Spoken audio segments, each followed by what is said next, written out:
Night, desert highway. Three motorcycles racing under a sky so black the stars look like bullet holes punched through sheet metal. Jackson Reaper Stone pushes his Harley to 95, the engine screaming, wind tearing at his leather vest, blood drying on his knuckles. Radio crackles in his ear, Marcus's voice cutting through the roar. Reaper Sheriff's got roadblock on Highway 60. We got maybe 4 minutes. Copy. Ghost, you got the package.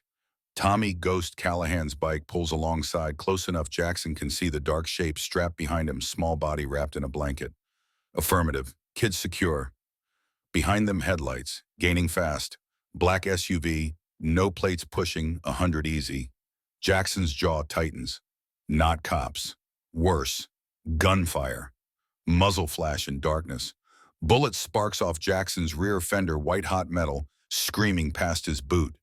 His hand drops to the .45 tucked in his vest. One shot while riding at 95 in the dark would be suicide. But letting them get closer is death guaranteed. The radio crackles again, different voice younger. Reaper, I got something here you need to see. Owen, back at the clubhouse. Sounds scared. Not now, kid. We're a little busy. It's about the girl, the one who just walked in. Jackson's blood turns to ice water. Say again. Little girl, maybe 7, barefoot, says her stepdad. Static swallows the rest. The SUV closes distance, passenger window rolling down, another gun barrel emerging into the moonlight. Jackson makes a decision. Yanks the handlebars, left bike screaming off-road into the desert, Marcus and Ghost following without question, because that's what brothers do. The SUV tries to follow, hits, awash too fast, bottoms out in a spray of sparks and grinding metal. In his rear view, the vehicle slews sideways, doors flying open, men spilling out. But Jackson's already gone, swallowed by the darkness. The only sound, 3 engines fading into the infinite desert night. And somewhere behind all this, in a clubhouse that smells like motor oil and old leather, a child waits. 48 hours earlier, none of this had started yet. Tuesday afternoon, Copperhead, Arizona. Population 800 and falling. The kind of town people leave and never mention again. The shooting range sits 3 miles outside town limits, nothing but desert and sky, and targets shaped like men. Jackson stands at the 25-yard line, Beretta M9 steady in both hands, the same weapon he carried in Kuwait 29 years ago. Muscle memory older than most people's marriages. Breathe, squeeze. 9mm round punches through the target's center mass. Again. 6 shots, 6 hits, grouping tight enough to cover with a quarter. The burned cordite smell triggers something. Flash of memory. Brief as lightning night up outside Basra.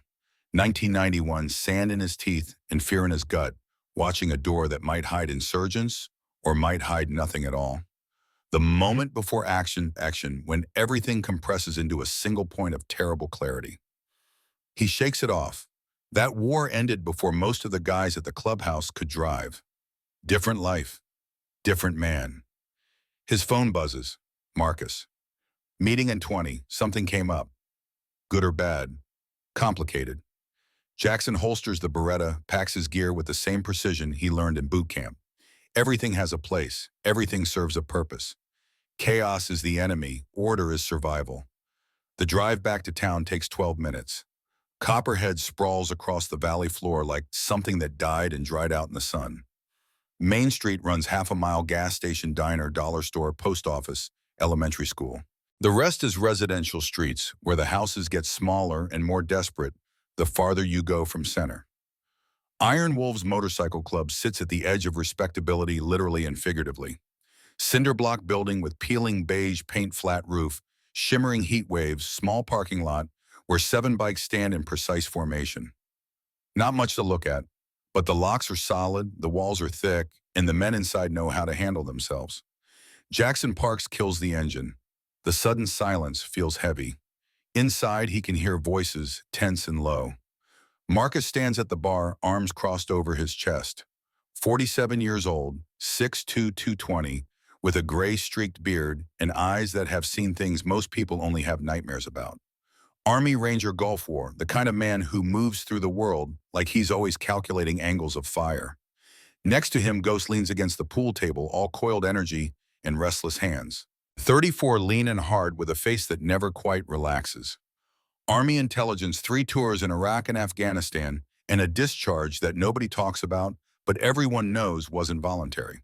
He handles the club's digital security, which in practice means he can find anything about anyone if he wants to badly enough. Owen Sullivan sits on the couch looking uncomfortable. 24 mechanic, the first prospect they've taken in 5 years, who doesn't have military background. Foster kid, who aged out of the system and found family here because blood doesn't make you brothers, fire does. Jackson steps inside. The air conditioning wheezes, fighting a losing battle with August in Arizona. What's the problem? Marcus slides a manila folder across the bar. Inside photographs. Meth lab amateur setup, somebody's garage in the bad part of town. But the real concern is the patch on the guy's vest in one photo. Scorpions MC. Rival club based in Tucson, expanding north into territory that doesn't belong to them. Deputy Hayes tipped me off. 3 houses, all residential neighborhoods. They're cooking meth, cutting it with fentanyl, moving it through high school kids. Jackson studies the photos. The faces are young, stupid, expendable. But behind them is an organization that knows exactly what it's doing. Sheriff's Department doing anything. Hayes says their hands are tied. County jurisdiction issues, budget cuts, manpower shortage. The usual excuses when something's hard. Ghost makes a disgusted sound. Meanwhile, kids are dying. 2 ODs last month at Copperhead High, 16 and 17 years old. Jackson sets the folder down. He's not a hero, never claimed to be. The Iron Wolves exist in a gray space between outlaw and lawmen, handling problems the system can't or won't touch. They run security for local businesses, collect debts, make sure the rougher elements in town understand there are lines you don't cross. But drugs in high schools crosses every line there is. We talk to the Scorpions first. Let them know this territory is closed for business. And if they don't listen, Owen asks. Jackson's face doesn't change. Then we make them listen. The conversation shifts to logistics, meeting locations, backup plans, who carries what. Professional, methodical. Men who've planned operations before, who understand that violence is a tool that works best when you never have to use it. 2:47 p.m. The front door opens. Everyone stops talking. A little girl stands in the doorway, backlit by brutal Arizona sun, small enough she barely reaches the doorknob. 7 years old, maybe 8, wearing a faded purple t-shirt with a cartoon unicorn denim shorts that have been washed too many times, tangled, blonde hair hanging past her shoulders. Her feet are bare, dusty, streaked with something that might be blood. She's clutching a stuffed rabbit, missing one ear. Owen drops his beer bottle. It hits the floor, doesn't break, just rolls. Nobody moves to pick it up. The girl's eyes sweep the room, taking in 4 leather-clad men, the beer signs on the walls, the Confederate flag. Somebody hung next to a Metallica poster as some kind of ironic statement. Her face shows no expression at all, which is somehow worse than fear would be. She's in shock.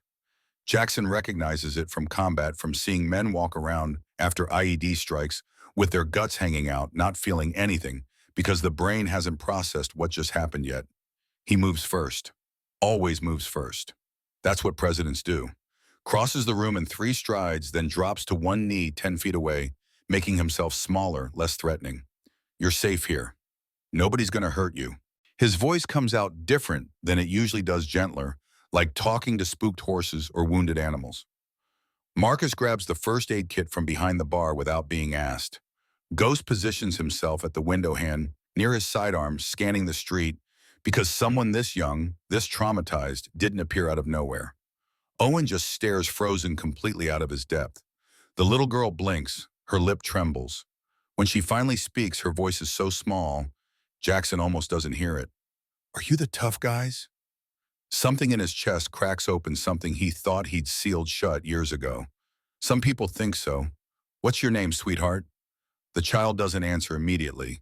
She's studying his face, trying to decide if she made a terrible mistake walking in here, or if maybe possibly she found exactly what she was looking for. Lily. Lily, that's a real pretty name. I'm Jackson. These are my friends, Marcus, Tommy, and Owen. Nobody here is going to hurt you, Lily. That's a promise. Marcus kneels, slowly opens the first aid kit, pulls out a bottle of water. holds it out at arm's length, letting her come to him if she wants. You look like you've been running. Drink slow, okay? Just a little at first. Lily takes 2 hesitant steps forward, reaches for the water with one hand still clutching the rabbit with the other. The stuffed animal is old, loved to death, missing stuffing in places. The kind of toy that's been through everything with her. She drinks, too fast, chokes, coughs water dribbling down her chin. Easy. Take your time. You're safe now. The words seem to break something inside her. She starts crying, not loud, just tears streaming down dusty cheeks, leaving clean tracks through the grime.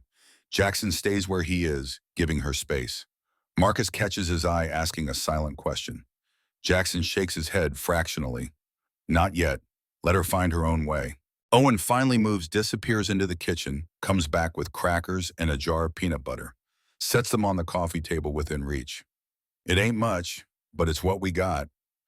Lily wipes her eyes with the back of her hand, looks at the food like she can't quite believe it's real. Thank you. The politeness of it, this traumatized child remembering her manners, hits Jackson harder than any bullet ever has. He sits back on his heels, making sure she can see his hands, see that he's not reaching for anything. Lily, who are you running from? The temperature in the room drops 10 degrees despite the broken air conditioning. Everyone goes still, waiting. The little girl's whole body starts shaking. She presses the rabbit against her chest like a shield. My stepdad. The words hang in the air. Marcus's hands curl into fists. Ghost's jaw tightens. Owen looks like someone just kicked him in the stomach. Jackson keeps his voice level, calm, even though there's murder coiling in his gut. What's your stepdad's name? Clayton. And where is Clayton right now? Home, I think. He was in the garage working on his truck. I hid until he turned around, then I ran. How far did you run? Lily's face scrunches up, trying to remember. I don't know, past the gas station, past the park, past the place where the road gets bumpy. 2 miles, maybe more. In this heat, barefoot. Jackson glances at her feet. The skin is torn, bleeding in places, dust and small rocks embedded in the cuts. This isn't a kid who wandered off playing. This is a kid who ran like her life depended on it. Lily, I need you to tell me why you ran. Can you do that? Fresh tears well up. Her voice drops to a whisper. He comes into my room at night. The world stops turning. Marcus stands up abruptly, walks to the far wall, stands there with his back to the room because his face is showing things that would scare a child. Ghost's hand drops to his sidearm grip, not drawing, just touching it like a talisman. Owen's gone pale. Jackson doesn't move, doesn't let anything show on his face except calm concern, even though inside him something ancient and violent is waking up. When did he start coming into your room? A while ago, maybe, I don't know, before summer. 6 months. This has been going on for 6 months. What does he do when he comes in? Lily's crying harder now, but she keeps talking, words tumbling out like they've been dammed up too long. At first, he just stood in the doorway, looking at me. Then he started sitting on my bed. Last night, he touched my hair, said I was growing up pretty, just like Mama. His hand was shaking. He was breathing funny. Jackson wants to put his fist through the wall. Wants to find this Clayton and show him what happens to predators. But right now, this child needs him steady, needs him calm, needs him to be the adult who doesn't fall apart. Did he touch you anywhere else? Lily shakes her head quickly, hair flying. No, but he wanted to. I could tell. His hand kept moving closer, like this. She demonstrates, hovering her small hand over her own arm, showing how Clayton's hand had moved, not quite touching, testing boundaries, building up courage. Every man in the room understands what they're hearing. This is a predator in the hunting phase, escalating, working towards something worse. If Lily hadn't run today, tonight, or tomorrow, or next week, that hand would have landed. And once it landed, it wouldn't stop. Jackson's voice stays gentle. Where's your mama now? At work. She works at the Copper Kettle, the diner on Main Street. She has to work until 9 tonight because Sally called in sick. The words spill out, rapid-fire details. A 7-year-old shouldn't have to track, but does because her survival depends on knowing when adults are paying attention and when they're not. Clayton said he'd make me dinner, but I got scared. So when he went to the garage, I ran. You ran here. I saw your motorcycles last week when Mama drove past. She said you were tough guys. I thought, her voice breaks completely. The rabbit's remaining ear droops as her grip tightens. I thought maybe you could help me. Nobody else believes me when I tell them Clayton's scary. Jackson's heart shatters, reforms, harder. He stands slowly, crosses the distance between them, still moving, careful, still giving her the option to back away. But Lily doesn't move, just looks up at him with those green eyes full of hope and terror and desperate faith that maybe finally someone will believe her. He kneels again, eye level with her. Lily, I want you to listen to me real careful. You did exactly the right thing coming here. You were brave, braver than most grown-ups I know. And I give you my word as president of this club, that you are safe here. Nobody's going to hurt you, not while we're around. You promise, the voice so small, so hopeful it physically hurts to hear. I promise. He extends his hand, palm up. After a long moment, Lily reaches out and places her tiny hand in his scarred, oil-stained one. Her skin is soft and warm and reminds him painfully of his own daughter at that age before the divorce and the drinking and all the ways he failed as a father. Before Sarah stopped returning his calls and moved to Portland and told him she didn't have a father anymore, just a stranger who wore his face, he pushes the memory down. That's old pain. This is new purpose. Now, I bet you haven't eaten in a while. Owen, go get some food from the kitchen. Whatever we got that a kid might like. Owen practically runs for the kitchen, grateful for something useful to do. Comes back with crackers, peanut butter, surprisingly a pack of cookies nobody remembers buying. It ain't much, but it's what we got. Lily's eyes light up at the sight of cookies. She takes one hesitantly, like she's expecting someone to snatch it away. Thank you. She eats slowly, mechanically, and Jackson watches her carefully. Every few seconds, she glances at the door, whole body tensing, like she's expecting it to burst open. She keeps the rabbit in her lap, even while eating security blanket in a world that's proven itself dangerous. Marcus moves closer, pitches his voice low enough that only Jackson can hear. You thinking what I'm thinking? If you're thinking we needed to have a conversation with Clayton, then yeah, we're on the same page. What about the cops? Jackson looks at Lily. 7 years old, barefoot and bleeding, clutching a stuffed animal, while she eats cookies with shaking hands. You really think the cops in this town are going to do anything? She's 7.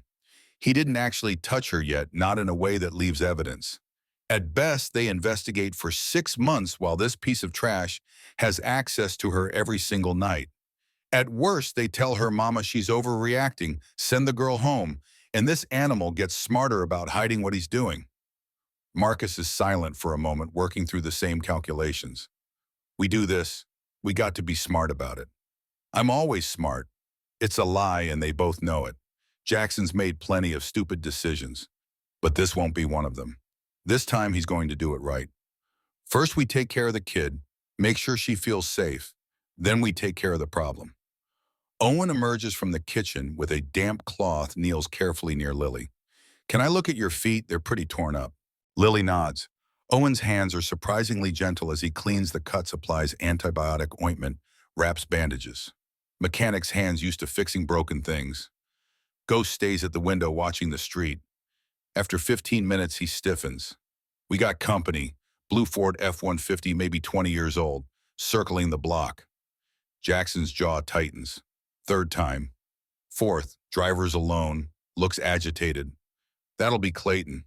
Lily's head whips around, cookies forgotten. Pure terror floods her face. He found me. Jackson moves to sit beside her on the couch, still maintaining respectful distance, but close enough she can feel his presence. If he comes here, he's not getting anywhere near you. That's what we do, sweetheart. We protect people who can't protect themselves.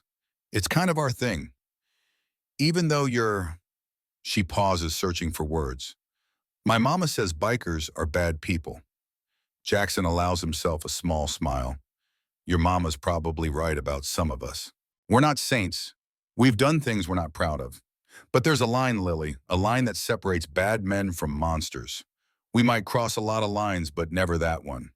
Never with kids. Never. The burner phone on the table buzzes.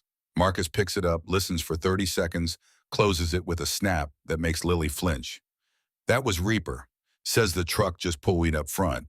Guy's getting out. Looks like he's rehearsing what he's gonna say. Ghost cracks his knuckles. Want me to handle it? No, I'll talk to him first. See what kind of man we're dealing with. Owen, you stay with Lily. The rest of you outside but not visible. Let me get a read on this clown. Lily grabs Jackson's hand, her grip surprisingly strong. Don't tell him I'm here. Please. If he knows, he'll make me go home. Jackson kneels down one more time, looks her straight in the eyes. Lily, honey, I need you to understand something. Right now, legally, you're a minor who ran away from home. Your stepdad has every right to take you back. Panic flashes across her face. He holds up a finger. But that doesn't mean I'm going to let that happen. I just need to figure out the smart way to handle this. Can you trust me to do that? After a long moment, Lily nods. Good girl. Now you stay with Owen. He might look like a scarecrow, but he's tougher than he looks. Owen protests, hey, but he's smiling as he settles onto the couch next to Lily. Want to see pictures of my dog? His name is Brutus, and he's scared of squirrels. As Owen distracts the girl with his phone, Jackson walks to the front door. Through the small window, he can see Clayton Murphy for the first time. Average height, average build, thinning brown hair. The kind of face that disappears in a crowd, forgettable, which is exactly the camouflage predators cultivate. He wears jeans and a polo shirt damp with sweat despite the evening cooling. His body language broadcasts agitation, aggression, entitlement. Jackson catalogs details automatically. Slight tremor in Clayton's hands, dilated pupils, jaw working. Not a heavy user yet, but meth is definitely in the picture. Makes sense, maintenance man, salary in a dying town. Single mother with a kid means expenses. Meth keeps you working double shifts and slowly eats away whatever moral compass you were born with. Jackson opens the door, steps outside, pulls it shut behind him. The desert evening comes alive with crickets and the distant howl of a coyote. 4 motorcycles gleam in the security lights, chrome catching the last rays of sunset. Can I help you? Clayton jumps slightly, apparently not expecting someone to emerge. Up close, Jackson can see the man's pupils are definitely wrong. His jaw tight. His hand keeps drifting toward his waistband. Yeah, hi. Clayton tries for friendly land somewhere near desperate. Sorry to bother you guys. I'm looking for my daughter. She's 7, blonde hair, probably wearing a purple shirt. She ran off a few hours ago and I'm worried sick. Thought maybe she came in this way. Jackson keeps his voice neutral. Stepdaughter. Clayton blinks. What? You said daughter, but she's your stepdaughter, right, Lily? Something flickers across Clayton's face. Surprise, wariness, calculation. Yeah, Lily. She told you her name. No. Jackson lets the lie sit there, watching Clayton process it. Small town, word travels. Haven't seen any little girls around here, though. This isn't exactly a playground. Clayton's eyes dart to the clubhouse door, then back to Jackson. You sure? Because someone said they saw a kid heading this direction around 5 o'clock. Someone, or you've been driving around looking for her and made an assumption? Look, man. Clayton's voice takes on a whining edge. I don't want any trouble. I just want to find Lily and take her home. Her mama's real worried. Is she? Because if her mama was real worried, seems like she'd be out here looking too. Unless she's at work. At the Copper Kettle Diner, maybe. Clayton's eyes narrow. You do know where Lily is. I know a lot of things. I know you've been married to Rachel Morrison for 18 months. I know you work at Copperhead Elementary doing maintenance. I know you've got a sealed juvenile record that somebody worked real hard to make disappear. And I know that when a 7-year-old girl runs away from home in the middle of a hot Arizona day barefoot carrying nothing but a stuffed rabbit, she's not running towards something. She's running away from it. Clayton's friendly mask slips. His face hardens, jaw working overtime. You don't know what you're talking about. That kid's got an imagination. She makes up stories, lies all the time, gets it from her mother. Does she? Jackson takes a step forward. Clayton automatically steps back. Funny thing about kids, especially little kids, they're actually really bad liars. They haven't learned how yet, haven't developed the skills to maintain consistent deception over time. Adults are grown at lying, especially the kind of adults who do things they know are wrong. I never touched her. Clayton's voice rises defensive, and that tells Jackson everything he needs to know. Innocent men don't lead with defensive denials. Whatever she said, she's lying. I didn't touch her. I never. I didn't say she said anything, but you just did. Clayton's face flushes red. I want my daughter back right now or I'm calling the cops. Jackson gestures to Clayton's phone, which he's already pulled halfway from his pocket. Go ahead. Call them. Tell them you came to a biker clubhouse looking for your stepdaughter. Tell them she ran away barefoot in 105-degree heat. Tell them why a 7-year-old would be so scared she'd rather face strangers in a place like this than go home to you. I'm sure that'll be a real interesting conversation. Clayton's hand hovers over his phone. He's calculating, trying to figure out if calling the cops means having to answer questions he doesn't want to answer. You can't keep her. That's kidnapping. I will call the cops and they'll arrest you, and Lily will go back home where she belongs. Home. Jackson repeats the word like it tastes bad. Interesting choice. See, I always thought home was supposed to be the place where you feel safe, where you can sleep in your own bed without being scared, where the people who are supposed to protect you actually do their job. But maybe that's just me. This is none of your business. Clayton hisses it, trying to inject authority into his voice and failing. You made it my business when that little girl walked through my door asking for help. So here's how this is going to work. You're going to go home. You're going to wait there. When Lily's mama gets off work, we're going to have a conversation. All of us. Adults talking, and we're going to figure out what's best for Lily. Not what's best for you. Not what's convenient. What's best for that little girl. You can't. Yeah, I can, and I am. Now you've got two choices. Choice one, you go home, like I said, peaceful and quiet. Choice two, you push this, and my brothers inside come out here, and things get a whole lot less friendly. Your call. Clayton looks at the clubhouse. Through the window, he can probably see shadows moving shapes of large men who aren't pretending to be anything other than dangerous. He's trying to decide if he can take Jackson, measuring odds. Jackson just waits. He's been in enough fights to know when someone's calculating. And he's been winning fights since before this punk was born. This isn't over.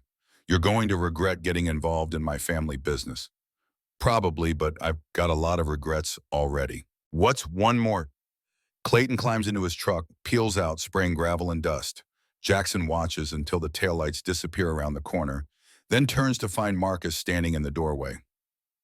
Well, that is exactly the kind of man I thought he'd be. Guilty as sin and stupid enough to prove it. Marcus nods slowly. What's the play? Jackson pulls out his phone. First, we call Lily's mama, have her come here after work, not go home. Second, we make arrangements for Lily to stay somewhere safe tonight, somewhere Clayton doesn't know about. He pauses, looking at Marcus.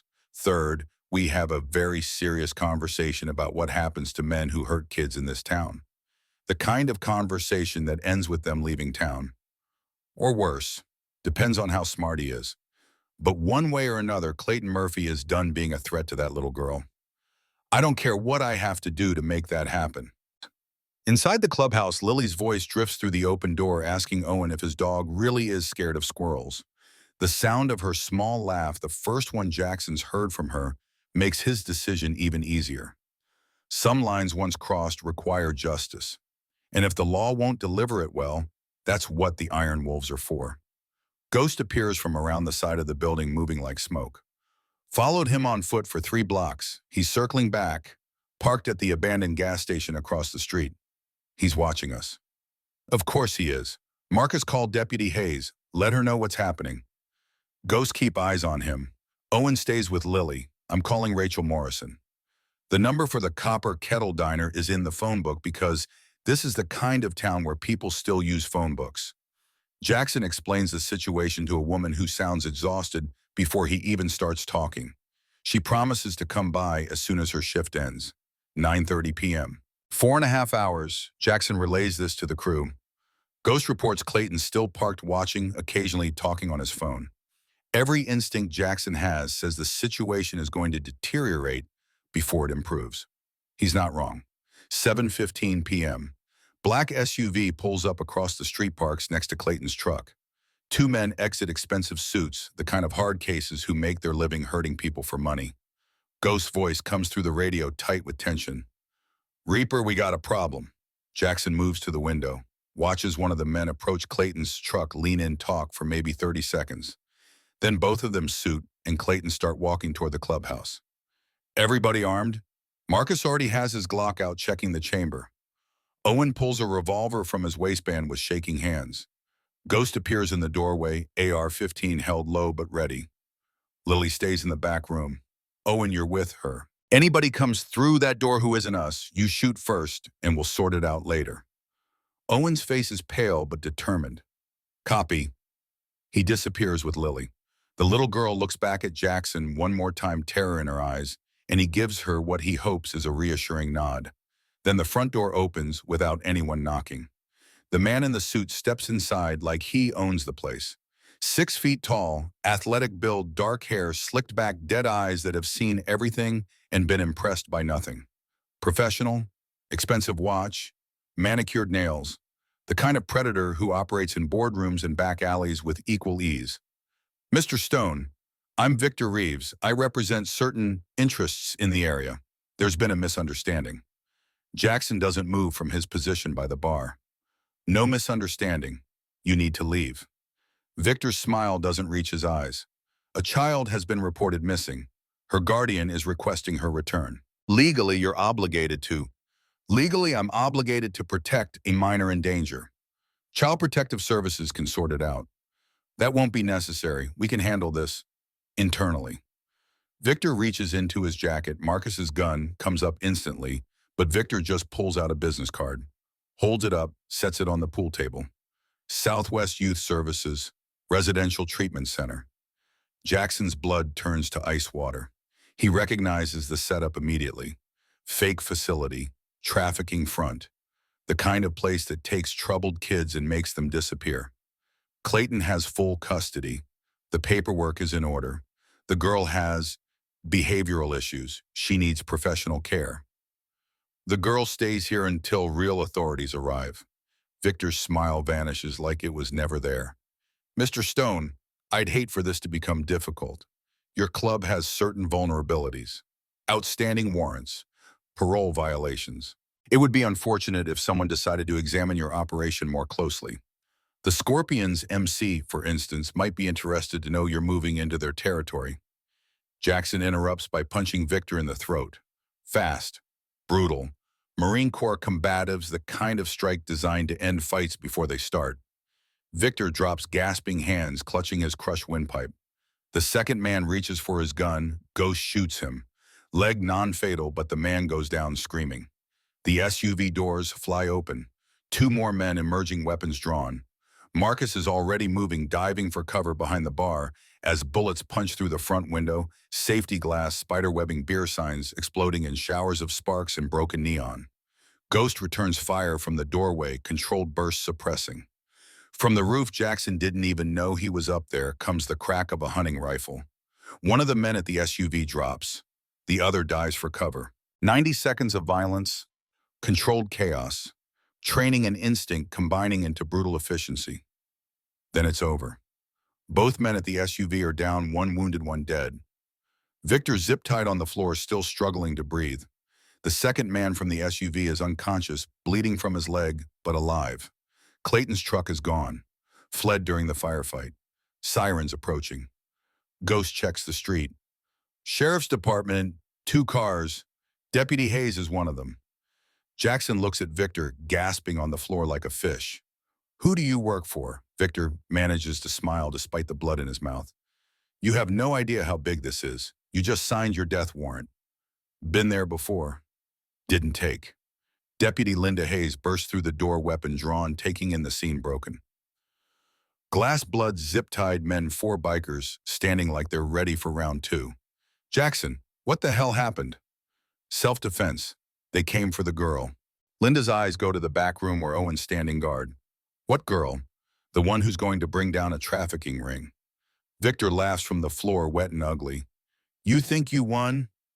They know where you are. They know about your daughter in Portland. Sarah Wright, pretty girl. Would be a shame if Jackson kicks him unconscious. Not hard enough to kill, just hard enough to shut him up. But the damage is done. The words hang in the air like poison gas. Marcus moves close, voice low. Reaper. They know about Sarah. Jackson's daughter, 23 years old, chef at some restaurant in Oregon.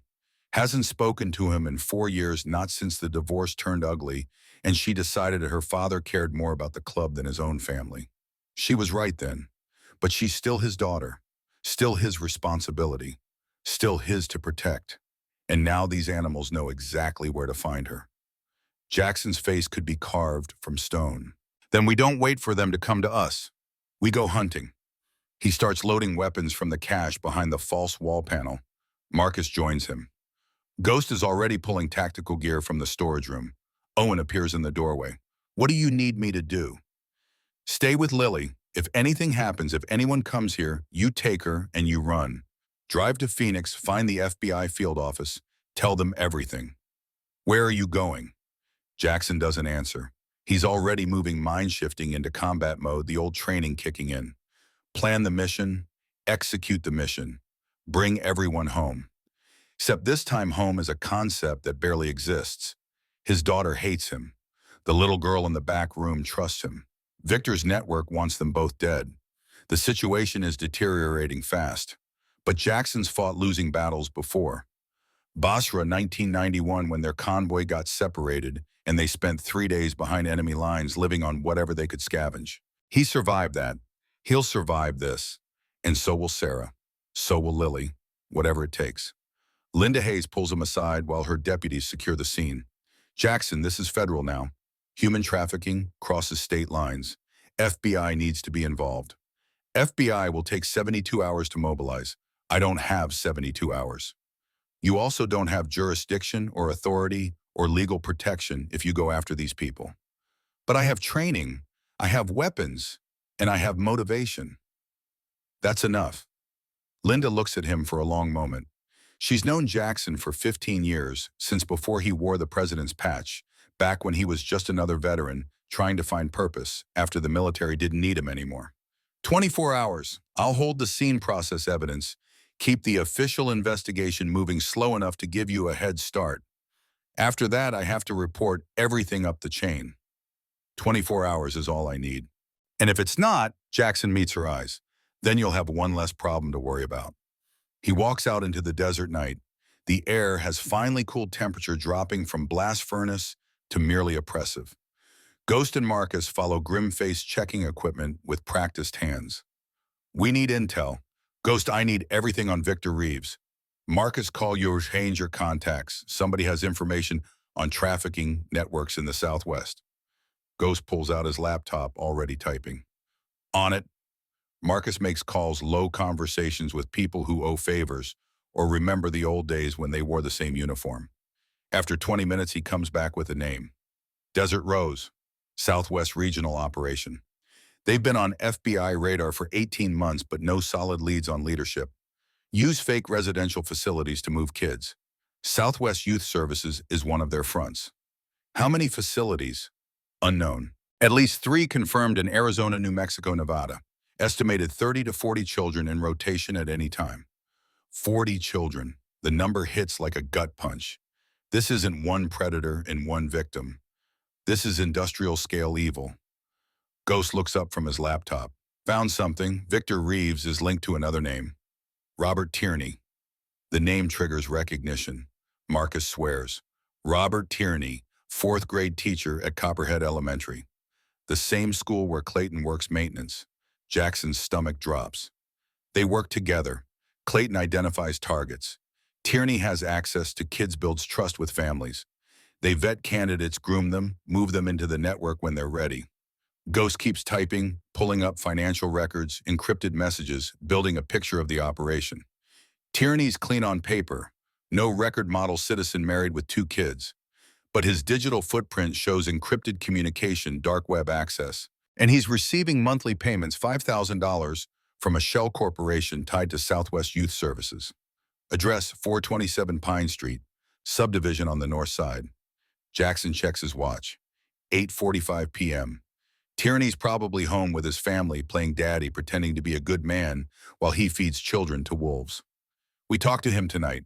Find out what he knows about the network where they're holding kids who runs the operation. Marcus nods. What about Sarah? Jackson's jaw tightens. I'm calling her. Tell her to get somewhere public and stay there until I can get to Portland. He dials. It rings 6 times, goes to voicemail. He tries again. Same result. Third time, different this time. Someone answers, but it's not Sarah. Mr. Stone, male voice, distorted through some kind of filter, calm, professional. We have your daughter, unharmed for now. You have something we want. The girl, 24 hours. Instructions to follow. The line goes dead. Jackson stands frozen, phone pressed to his ear, listening to silence. Everything inside him wants to scream, to break things, to find whoever has Sarah and tear them apart with his bare hands. Instead, he takes a breath, compartmentalizes, buries the fear and rage in the same box where he keeps all the other unbearable things. The box labeled, Deal with Later, Survive Now. Marcus sees his face. What happened? They have Sarah. The words come out flat, emotionless. It's the only way to say them without falling apart. 24 hours. They want Lily in exchange. Owen's voice comes from the doorway. You're not seriously considering? No, I'm not giving them Lily, but I'm also not letting them hurt Sarah. Ghost closes his laptop. Then we have to hit them fast. Find out where they're holding her. Extract before the deadline. How we don't even know who they are. Could be Victor's crew. Could be someone higher up. Could be. Tierney knows. Jackson's voice cuts through the speculation like a blade. Teacher, family man, part of the operation. He'll know the locations, the people, the structure. We get him talking, we find Sarah. And if he doesn't talk, Jackson's eyes are cold as desert night. Then we make him talk. The plan forms quickly. Professional, military. The kind of operation they've run variations of a dozen times in different contexts. Phase 1, surveillance. Ghost hacks. Tierney's home security system loops the cameras. Nomad, another Iron Wolves member, ex-Marine scout sniper, establishes Overwatch position. Phase 2, abduction. Jackson and Marcus grab Tierney when he's alone, isolated, vulnerable. Phase 3, interrogation. They take him somewhere private, get answers, by any means necessary. Phase 4, extraction. Once they know where Sarah's being held, they hit it fast and hard. 60 minutes later, Jackson stands in shadows outside 427 Pine Street. Suburban home, 2-story basketball hoop in the driveway. Inside, through the windows, he can see the Tierney family at dinner. Mom, dad, 2 kids, normal, wholesome, except the dad sells children like livestock. Ghost's voice comes through the radio. Cameras looped, you're invisible. Copy. Jackson and Marcus move through the darkness like ghosts themselves, circling to the detached garage. Wait, 20 minutes. 30, 10:45 p.m. Tierney exits the house, heading to the garage. His woodworking hobby, apparently. Headphones in, completely unaware. Jackson's hand covers Tierney's mouth before the man even knows he's not alone. Gun pressed to his temple. Don't make a sound. Your kids are 30 feet away. You want them to stay safe, you do exactly what I say. Tierney nods, terrified. Jackson removes his hand. Who are you? The girl you and Clayton were planning to sell. She told me everything. Tierney's face drains of color. I don't know what. Ghost materializes from the shadows, shows him a laptop screen. Encrypted messages, payment records, photos. Your communication with Clayton about the package. Your payments from Southwest Youth Services. Your searches on dark web forums. Want to keep lying. Tierney starts crying. Please, I have a family. I didn't. Marcus's voice is quiet, deadly. You fed children to predators. Don't talk to me about family. Jackson grabs Tierney by the collar, hauls him toward the van parked in the alley. The teacher doesn't resist. He's already broken. In the van driving to a secondary location, abandoned warehouse on the industrial edge of town, Tierney talks. Not because he wants to, because he understands he doesn't have a choice. The network. Desert Rose. 3-person leadership council, only known by code names Shepherd Broker Harvester. Operations across 4 states. Estimated 200 children move through the system over 5 years. Most never reported missing because they are pulled from the margins, undocumented families, runaways, foster system gaps. Tierney's role identifier. He spots vulnerable children, reports to Clayton, who vets families. They target kids with low social capital. Nobody will look hard if they disappear. The facility's multiple locations. Children moved every 2 to 3 weeks. Primary hub near Kingman, Arizona. Secondary sites in Nevada and New Mexico. Sarah's location, almost certainly Kingman. Closest to operational base, highest security. They'll keep her there as leverage. Jackson listens to all this with a face carved from granite. Every word makes him want to put a bullet in Tierney's skull. But bullets are final. He needs this man alive, talking useful. How many guards at Kingman? 8, maybe 10. Armed, ex-military, or private security. Layout. I don't know. I've only been there twice. For meetings. The hesitation tells Jackson everything. Tierney's been there to look at merchandise, to select which children might be suitable for which clients. How do we get in? There's a service entrance, back of the facility. Code changes weekly, but you're going to give us this week's code, and then you're going to pray we find my daughter alive. Because if we don't, I'm coming back for you, and your family will be the ones reporting you missing. Tierney nods frantically, giving them everything they need. By midnight, Jackson has a plan. It's desperate. It's dangerous. It's probably going to get someone killed. But it's the only play they have. He makes calls. More Iron Wolves members mobilize. Diesel, ex-Navy SEAL demolitions expert. Preacher, ex-Army chaplain, combat medic. Nomad already on Overwatch. 11 people total for the assault. 3 to stay behind guard. Lily maintain base. 8 to hit Kingman. Marcus pulls Jackson aside before they load up. This is insane, you know that, right? Yeah. We're riding into a fortified facility to fight trained soldiers because some predators took your daughter and a 7-year-old we just met needs protection. Yeah. Just wanted to make sure you knew.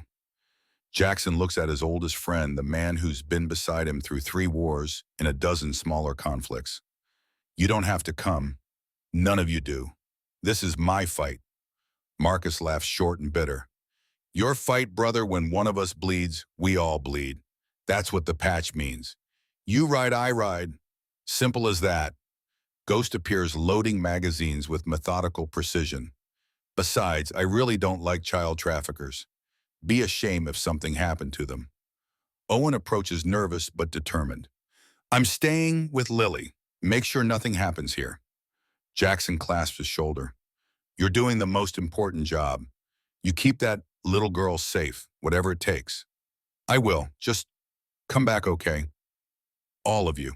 It's the kind of promise Jackson can't make. But he nods anyway. 3 a.m., desert highway, 8 motorcycles running dark, no headlights, navigating by moonlight and GPS. Jackson leads Marcus beside him, Ghost bringing up the rear. The support crew follows in a van carrying heavy weapons and medical supplies. Kingman facility is 180 miles from Copperhead. At highway speeds, that's 3 hours. They make it in 2 and change. 4:50 a.m. The facility sits isolated in the desert, former mining operation converted to private treatment center. Razor wire, guard towers, legitimate-looking signs, Southwest Youth Services, helping troubled youth find their path. Behind those walls, how many children, how many Lilies terrified and alone, and somewhere inside Sarah, Jackson's daughter, the girl he failed, the woman she became despite him. He's not failing her again. Nomad's voice crackles through the radio. Overwatch in position. I have eyes on 2 guards, North Tower. Shift change in 6 minutes. Ghost from the van. Cameras hacked. Systems looped. You've got 12 minutes before someone might notice the repeat patterns. 12 minutes. Not much time, but enough. Jackson signals the team. They move like smoke through the darkness, professionals executing a mission they've planned and trained for, even if it was only a few hours of planning. Wire cutters on the fence. Silent. Diesel places charges on the side gate backup exit if things go wrong. Marcus and Jackson move through shadows toward the main building. Nomad's voice again. 2 guards, North Tower, taking the shot. Suppressed rifle. Once. Twice. Both guards drop. Clear. Jackson and Marcus reach the service entrance. Tierney's code works. Door clicks open. They slip inside. The facility is eerily quiet.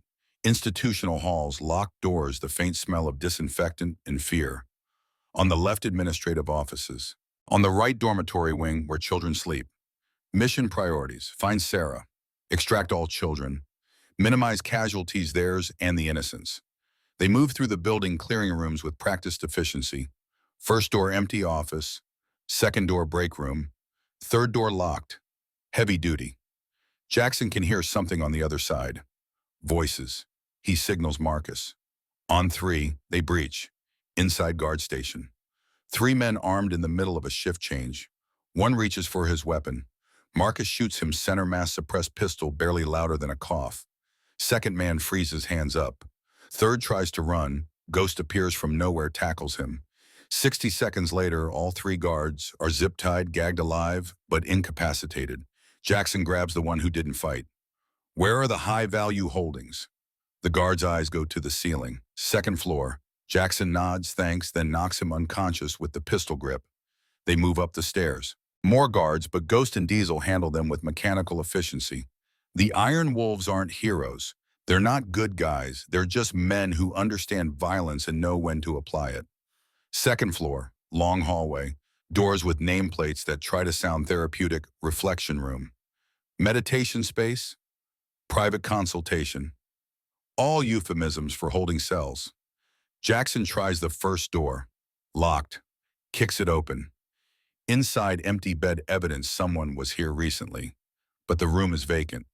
Second door, same thing. Third door, Sarah. His daughter sits on a cot, hands zip-tied in front of her, cut above her left eyebrow, but alive, conscious, angry. She looks up when the door opens, sees Jackson.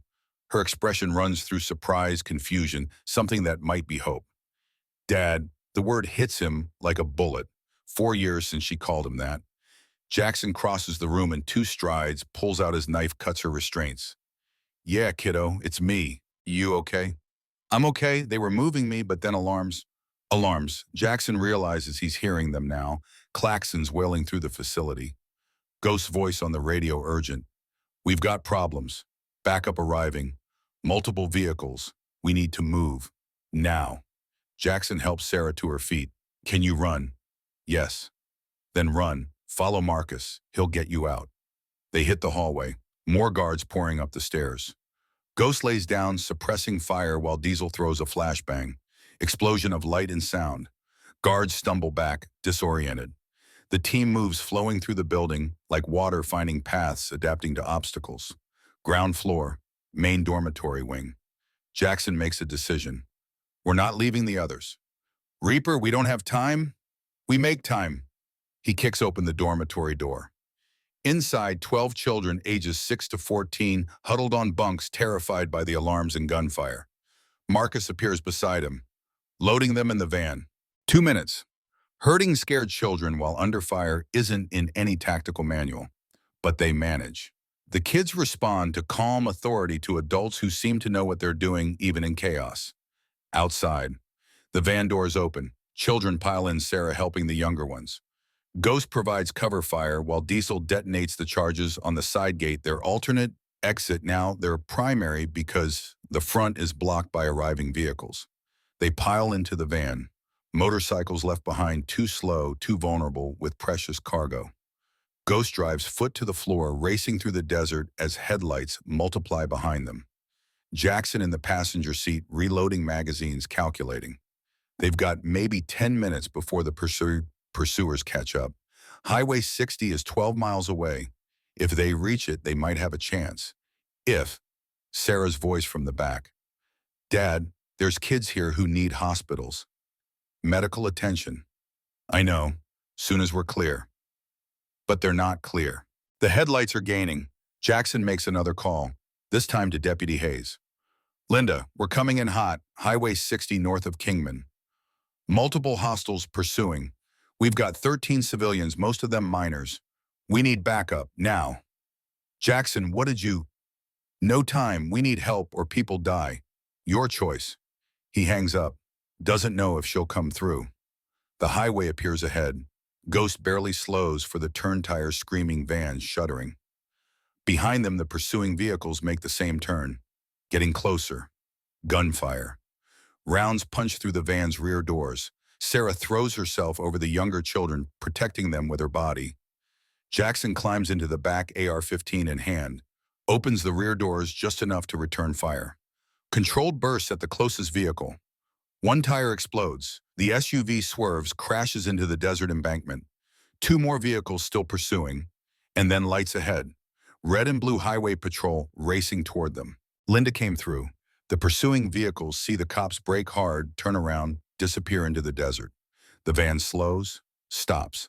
Jackson drops the rifle, steps out with his hands visible. Sheriff's vehicles screech to a halt, deputies emerging with weapons drawn. But Linda Hayes waves them down, approaches Jackson with an expression caught between fury and relief. "Do you have any idea what you've just done? Saved my daughter, saved 12 other kids, stopped a trafficking operation. You assaulted a private facility, killed 4 security guards, kidnapped 13 people, rescued, and those guards were complicit in child trafficking. Check their records, check the facility. You'll find evidence of everything Tierney told us." Linda looks at the van, sees the children's faces in the windows, sees Sarah bleeding but defiant, sees the truth of what Jackson's saying written in traumatized eyes and torn clothes, and the sheer relief of being free. FBI is going to want statements from everyone. They can have them. After we get these kids to hospitals. 3 hours later, sunrise painting the desert gold and pink, Jackson sits in an emergency room waiting area. Sarah's getting her head wound, treated. The other children are being examined, documented, reunited with families where possible. Marcus sits down beside him. "Reaper, we got a problem." Another one, Tierney's wife, found out what he was doing, called the cops. He's in custody, singing like a bird, giving up everyone, names, locations, financial records. FBI's calling it the biggest trafficking bust in Southwest history. Jackson nods. Good. Let the system work. Let justice happen through proper channels. He did his part. What about us? Unclear. Linda's running interference, but there are going to be questions. Federal prosecutors might want to make examples. Let them try. We saved 13 lives. Hard to spin that as villainy. Sarah emerges from the treatment room, white bandage over her stitches. She looks exhausted, traumatized, but alive. She sits down on Jackson's other side. For a long moment, nobody speaks. Then Sarah's voice quiet. "You came for me." "Of course I did. I didn't think, after everything, I didn't think you cared." Jackson turns to face her. "Sarah, I never stopped caring. I just stopped showing it. And that's on me. I chose the club over you, over your mother. I thought being president meant something. But it doesn't mean anything if I lose you. I hated you for so long. You had every right to. But you came. When it mattered, you were there." Jackson's voice cracks. "I'll always be there. From now on, if you'll let me."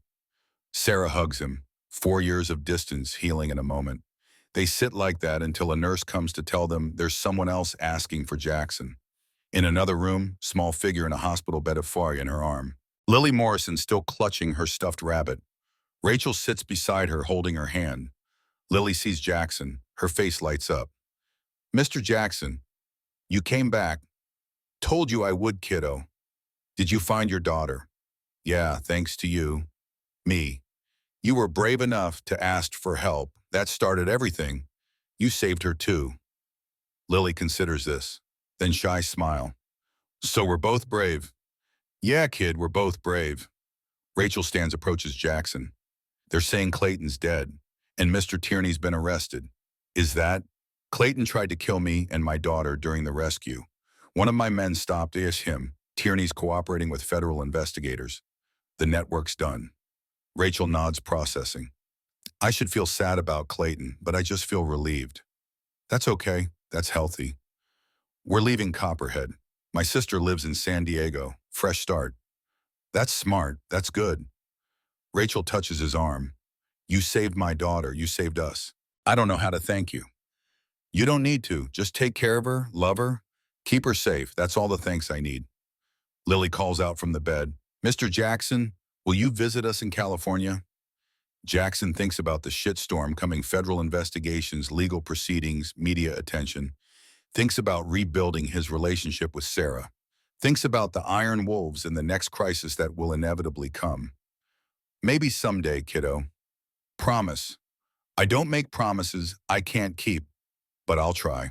Outside the hospital, dawn breaking fully now, Jackson stands with Marcus and Ghost. Owen's still at the clubhouse with the remaining crew holding down the fort. What now? Ghost asks. Now we face the music. FBI wants statements. We give them. Prosecutors want charges. We deal with it. We did the right thing. Sometimes that's enough. And if it's not, Jackson looks at the sunrise. Then we were right anyway. That's got to count for something. His phone buzzes. Unknown number. He answers. Mr. Stone, my name is Agent Kimberly Chen, FBI Crimes Against Children Unit. I need you to come in for a formal interview. When?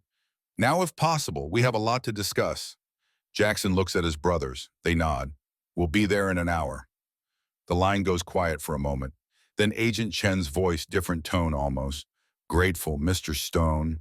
Off the record, you probably saved dozens of children. The evidence we're collecting suggests this network was much larger than we realize. So, thank you.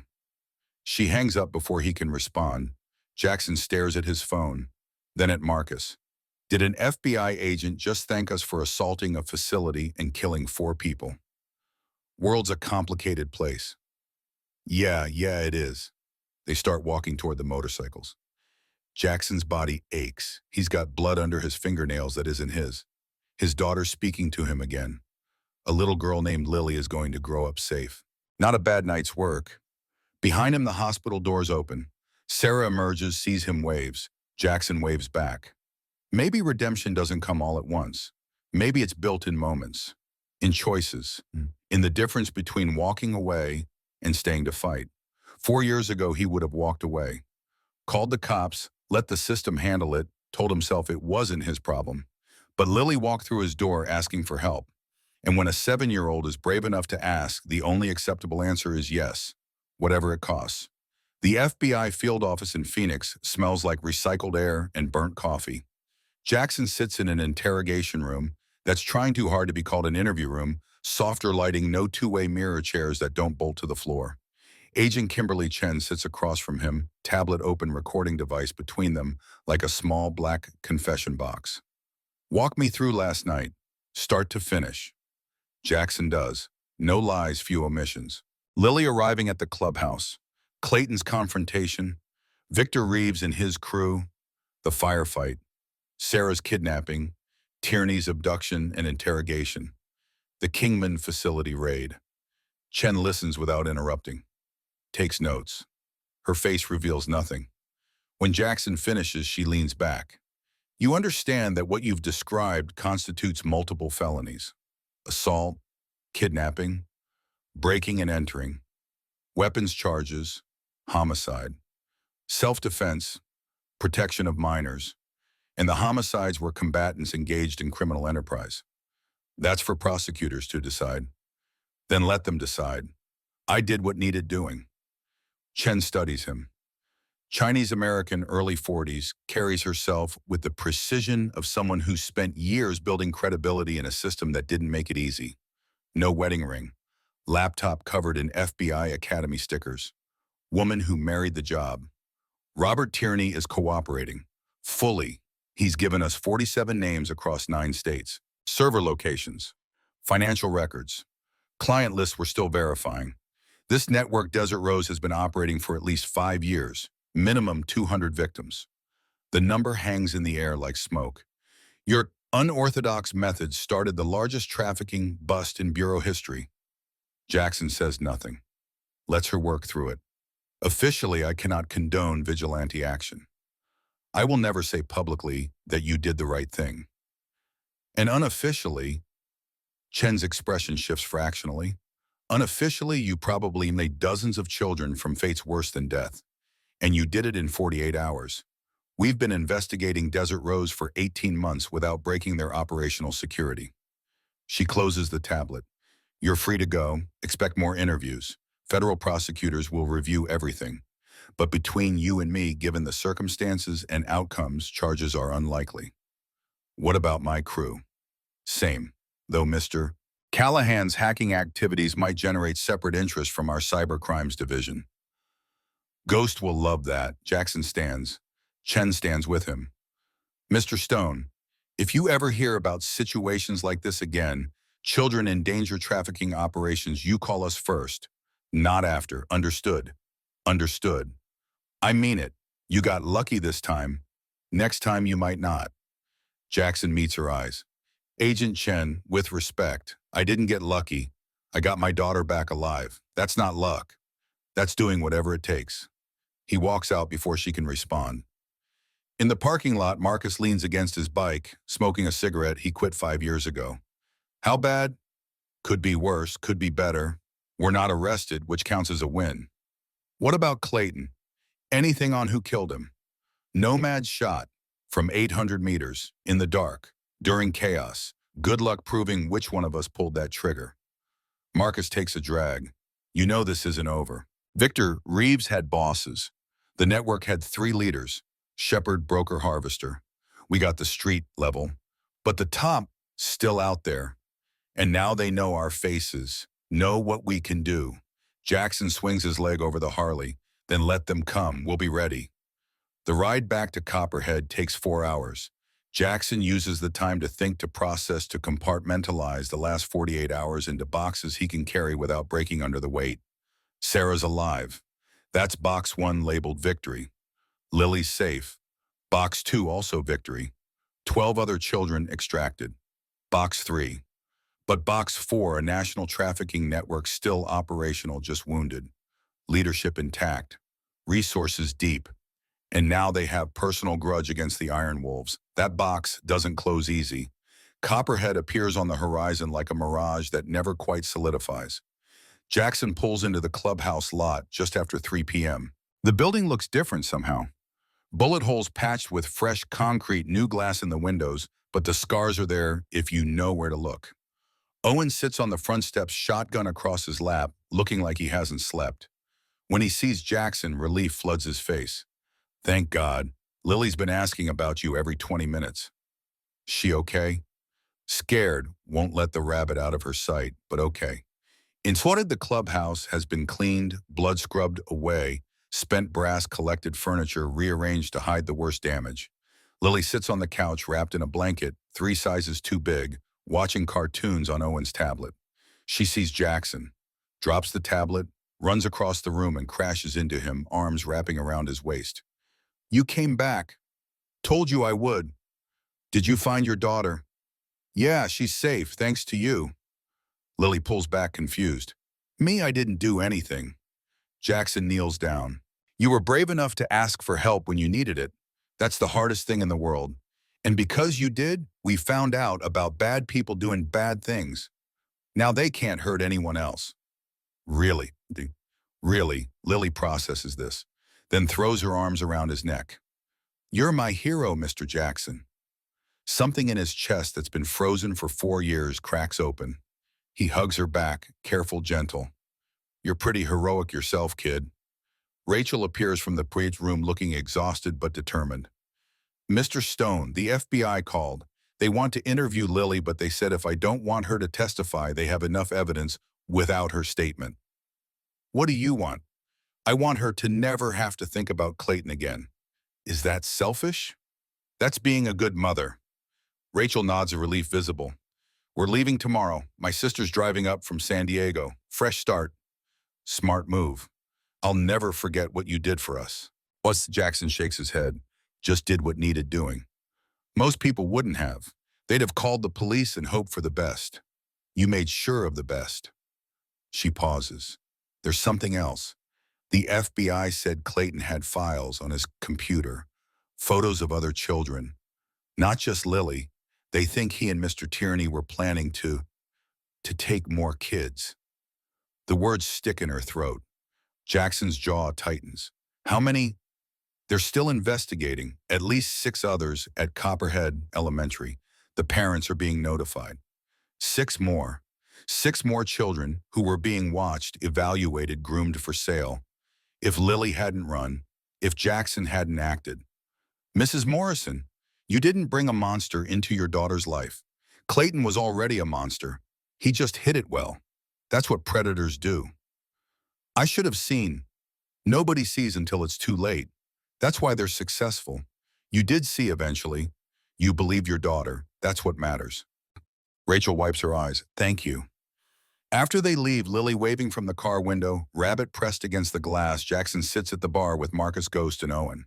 The afternoon sun slants through the new windows, highlighting dust motes suspended in still air. So what now? Owen asks. Ghost pulls up his laptop. Now we figure out who we pissed off and how badly.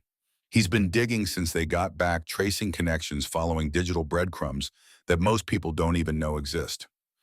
Desert Rose is bigger than we thought. Multi-state operation, but it's part of something larger. National network called the Consortium. Trafficking, yes, but also drugs, weapons, money laundering. Conservative estimate, $250 million in annual revenue.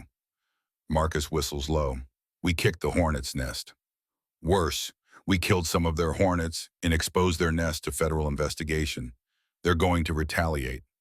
Let them try. Jackson's voice is flat, hard. We've got advantages. We're mobile. We know this territory. And we've got something they don't. What's that? Nothing left to lose. Ghost gave him a look. You've goosed Sarah now. That's something to lose. The words land heavy. Jackson hadn't thought about it that way. For 4 years, he'd been operating with nothing to lose except his own life, which he'd never valued much. But now Sarah's talking to him again. Now there's a chance at redemption, which means there's something for the consortium to target. Sarah goes back to Portland under protection. FBI won't assign protective detail for something this speculative, Marcus points out. Then we assign our own. Ghost, you know people in Portland. Yeah, Mongrels, MC, good crew. Owe me favors. Call them. I want eyes on Sarah 24/7 until this blows over. Owen shifts uncomfortably. What about us? We just wait for them to come. No, we go proactive. Find out who runs the consortium. Hit them before they hit us. Marcus shakes his head. That's suicide reaper. We don't have resources to fight a national criminal organization. Then we get resources. Jackson pulls out his phone, scrolls through contacts, finds a name he hasn't called in 3 years. I know someone. The call rings twice. This is a surprise. Female voice, smoke and gravel, sounds like someone who's seen everything twice and been impressed by nothing. Dalton, I need a favor. Jackson Stone calling in favors. World must be ending. Patricia Dalton Hughes, ex-DEA, forced retirement after shooting her supervisor who was on cartel payroll. Runs a private investigation firm, now specializes in cases the government won't touch. Information, national trafficking network called the Consortium. Who runs it, where they operate, how they move money. That's not a favor. That's a 6-month investigation. I've got 48 hours, maybe less. Silence on the line. Then what did you do? Jackson rescued 13 kids from a trafficking facility. Killed 4 guards, exposed their regional operation. Jesus Christ. Can you help or not? More silence. He can hear her thinking, calculating, weighing risks against rewards, against whatever moral compass she's got left. Send me everything you have. Names, locations, financial records. I'll see what I can do. No promises. Fair enough. He hangs up. Marcus raises an eyebrow. Dalton, haven't heard that name in years. She's good. If anyone can trace the consortium's leadership, it's her. And if she can't, Jackson doesn't answer. Doesn't need to. They all know the alternative. Wait for the consortium to make the first move and hope they survive it. The next 36 hours pass in tense preparation. Ghost hardens the clubhouse, security, new cameras, motion sensors, reinforced doors.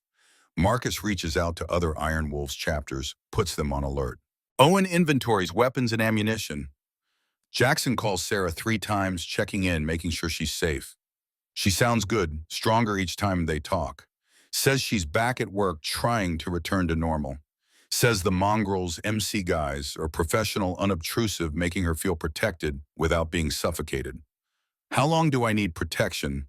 Until I'm sure the threat's gone. And when will that be?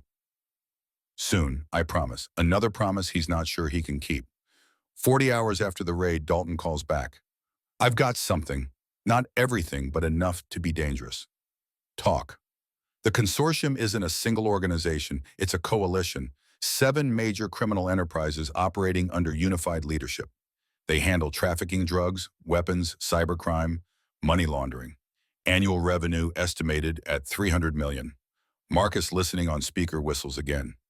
Leadership structure, they call it the council. 7 members, 1 from each organization. Only 3 have been identified. Names: Richard Voss, import-export business, legitimate front for weapons trafficking, based in Tucson. Jackson recognizes the city, 2 hours south, Scorpion's MC territory. Malcolm Chen, tech entrepreneur, runs a cybersecurity firm that's actually a front for data theft and ransomware operations. Bay Area. And the third, Dalton's voice drops, Victoria Shepard, real estate developer, owns properties across the Southwest, including the Kingman facility you hit. Shepard, one of the 3 code names from Tierney's intel. Where is she? Phoenix, operates out of a high-rise downtown, legitimate businesswoman on the surface. Donates to children's charities, sits on boards, gets her photo in society pages. The hypocrisy makes Jackson's skin crawl. What's her vulnerability? Pride. She's untouchable and she knows it. Operates in plain sight because nobody would believe someone that respectable could be involved in trafficking. Until now. Until now, but Jackson, listen, you can't just go after her. She's got private security, legal protection, political connections. Touching her brings heat you can't handle. I'm not planning to touch her. I'm planning to make her come to me. He hangs up before Dalton can argue. Marcus already sees where this is going. You want to use yourself as bait. Not just me, the whole club. We make noise, make threats, make her think we're coming for her. She responds with overwhelming force. We're ready. And if we're not ready enough, then we die fighting instead of hiding. I can live with that. Owen speaks up. What if there's another way? Everyone looks at him. The kid's barely been full patch for 6 months, still learning how the club works. But there's something in his voice, tentative confidence and idea forming. What if we don't fight them directly? What if we turn them against each other? Ghost leans forward. Keep talking. Owen pulls up a chair. The consortium is a coalition, right? 7 organizations working together. But they're still separate. They've got their own territories, their own operations, their own agendas. So what happens if we make them think one of them is stealing from the others or planning to betray them? Jackson stares at the kid, then slowly smiles. Information warfare. Exactly. Ghost can hack their communications, plant evidence, make it look like someone's skimming or cutting side deals. Ghost is already nodding. Create distrust. Let them tear themselves apart while we watch. Marcus shakes his head, but he's smiling too.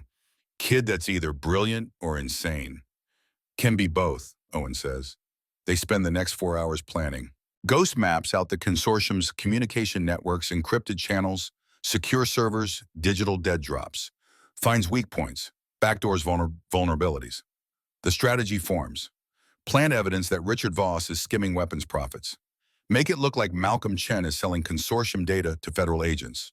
Create digital trails suggesting Victoria Shepard is planning to consolidate power by eliminating other council members. Not all at once. Slowly, carefully. Building paranoia brick by brick. How long before they start questioning each other, Marcus asks. Days, maybe a week. These people operate on trust and fear. Undermine the trust, amplify the fear. Watch them destroy themselves. Jackson nods. Do it, but carefully. If they trace it back to us, we're dead. They won't. Ghost cracks his knuckles, opens his laptop. Time to start a war. The next 72 hours are tense. Ghost works 16-hour days, barely sleeping, fingers flying across keyboards. As he infiltrates systems plants, evidence covers tracks. Marcus coordinates with other Iron Wolves chapters, establishing fallback positions in case things go wrong. Owen maintains the clubhouse, keeps watch, makes sure they're ready for anything. Jackson focuses on Sarah. Calls twice daily, checks in with the Mongols, monitors for any signs the consortium knows where she is. On the 3rd day, results start showing. Ghost pulls up intercepted communications, plays them on speaker. Don't care what he says, the numbers don't add up. Somebody's skimming, and I think, click. Connection severed. Another conversation. Found transfers to an account we don't control. Chen swears it's operational expenses, but click. A third. Victoria's making moves without council approval. Meeting with people we don't know. I think she's planning something. Click. Marcus grins. It's working. They're turning on each other. Good. Keep the pressure on. More evidence. Make it undeniable. Ghost types furiously. More files planted. More communications intercepted and altered. More seeds of doubt sown in soil that's already fertile with paranoia. 2 days later, the first casualty. Richard Voss found dead in his Tucson home. Official report, home invasion gone wrong. Unofficial reality executed by his own people who thought he was stealing from them. 1 council member down, 6 to go. But Jackson knows it won't be that easy. The consortium will realize eventually that they're being manipulated. And when they do, the full force of their organization will focus on finding out who's responsible. The question is whether they'll figure it out before they destroy themselves. Day 6. Ghost looks up from his laptop, face pale. We've got a problem. What? They found the hack. Malcolm Chen's people traced one of my intrusions back to a server I used. They don't know it's us yet, but they're getting close. Marcus stands. How close? 72 hours, maybe less, before they identify the source. Jackson does the math. 3 days to finish what they started or bail out and hope the damage is enough. Can you cover your tracks? Some, not all. I was sloppy in a few places. Didn't think they'd detect it this fast. So we go loud. Stop hiding. Make it obvious we're behind it. Everyone stares at Jackson. You want them to know it's us, Marcus asks carefully. If they're going to find out any way better to control the narrative. We claim responsibility, explain why they killed Clayton, kidnapped Sarah, trafficked children. We did what any decent people would do. They're not decent people. They don't care about justification. No, but the public will. Media will. FBI will. Jackson pulls out his phone. We go public, full disclosure. Everything we know about the consortium, their operations, their leadership, put it all out there. That's suicide, Ghost says quietly. Maybe, or maybe it's the only way any of us survive this. They can't kill all of us if everyone's watching. Owen speaks up. What about Sarah going public puts a target on her? Sarah's already a target. This way at least there's a reason for authorities to protect her. Marcus thinks for a long moment. This is your call, Reaper. You're president. We'll back whatever play you make. Jackson looks at his brothers. Men who followed him into fire before, who've never questioned his leadership even when he was wrong. We vote. Club decision, not just mine. All in favor of going public, exposing the consortium, dealing with whatever comes after. 3 hands go up immediately. Jackson's makes 4. Then we do it tonight.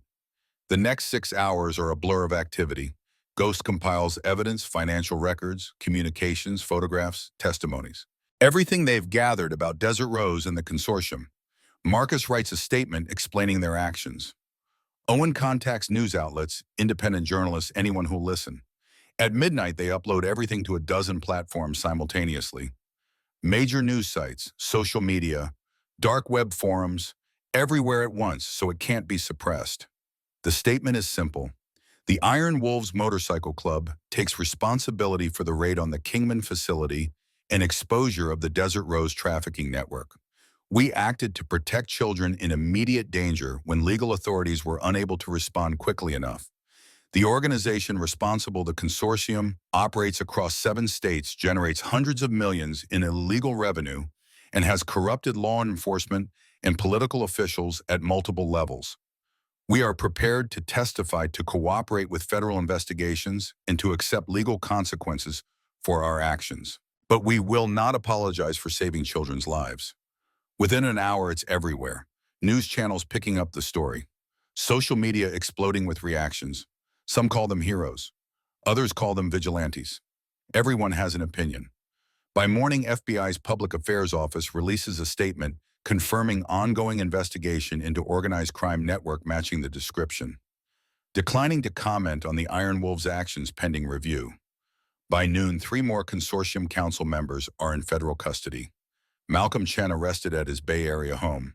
2 others surrendered to avoid manhunts. Victoria Shepard remains at large. Ghost monitors traffic, watching for threats, tracking responses. It's working. They're scattered, confused, exposed. Without unified leadership, the consortium's falling apart. What about Shepard? Nothing, no communications, no sightings, no activity. Either she's running or the clubhouse windows explode inward, not bullets. Flashbangs. Three of them simultaneous detonating in burst of light and sound that turns the world into white noise and pain. Jackson hits the floor on instinct, hands over ears, trying to clear his vision. Shapes moving through the smoke. Armed figures. Professional, military-grade equipment. Not cops. Cops announce themselves. These are hunters. He reaches for his sidearm. Gone. Kicked away by a boot he never saw coming. Hands grab him, zip-tie his wrists, drag him upright. Through clearing smoke, he sees Marcus down, bleeding from his head. Ghost unconscious. Owen struggling against three men getting clubbed with a rifle butt. Victoria Shepard walks through the front door like she owns it. 60 years old, gray hair, pulled back, severe, expensive suit face that's spent decades in boardrooms, getting exactly what she wants. She looks at Jackson with the expression, someone might give a bug they're deciding whether to step on. Mr. Stone, you've caused me considerable inconvenience. Jackson spits blood. Good, she smiles, no warmth in it. I admire courage, even stupid courage, but you've made a critical error. What's that? You thought going public would protect you. That exposure would be your shield. She gestures. One of her men drags Owen forward, forces him to his knees, puts a gun to his head. The consortium is dying true. You've destroyed years of work. But I'm not the consortium. I'm just one member. And I'm perfectly willing to make examples before I disappear. Jackson's blood turns cold. Kill him, and every law enforcement agency in the country will hunt you forever. Perhaps, but you'll be dead, so you won't see it. She nods. The man's finger tightens on the trigger. Jackson's mind races. No weapons, no leverage, no way out that doesn't end with Owen's brain decorating the clubhouse floor. Except you're right. Going public wasn't to protect us. Shepard pauses, curious. It was to protect her. He nods toward the back room. Shepard follows his gaze, frowns. There's no one. The door opens. Sarah steps out. Not alone. Deputy Linda Hayes beside her, both armed. Behind them, 6 more sheriff's deputies, weapons drawn. Shepard's face goes blank with shock. Linda's voice, cop flat, authoritative. Victoria Shepard, you're under arrest for conspiracy, kidnapping, assault, and about 15 other charges I'll think of on the way to booking. Drop your weapons. Now. Shepard's men hesitate, looking to her for guidance. She's doing the math. Her people versus law enforcement. Killing cops means life in prison, if captured, death if not. Her face hardens. She raises her hands. Stand down. Her crew drops weapons. Deputies swarm in, securing everyone, reading rights, calling for backup. Jackson lets out breath he didn't know he was holding. Sarah moves to him, cuts his zip ties with a knife she shouldn't have, but Jackson's never been happier to see. Dad, you okay? How when Linda called me yesterday, said you were planning something stupid and might need backup. We've been in the back room for 6 hours. Jackson looks at Deputy Hayes. You were in on this.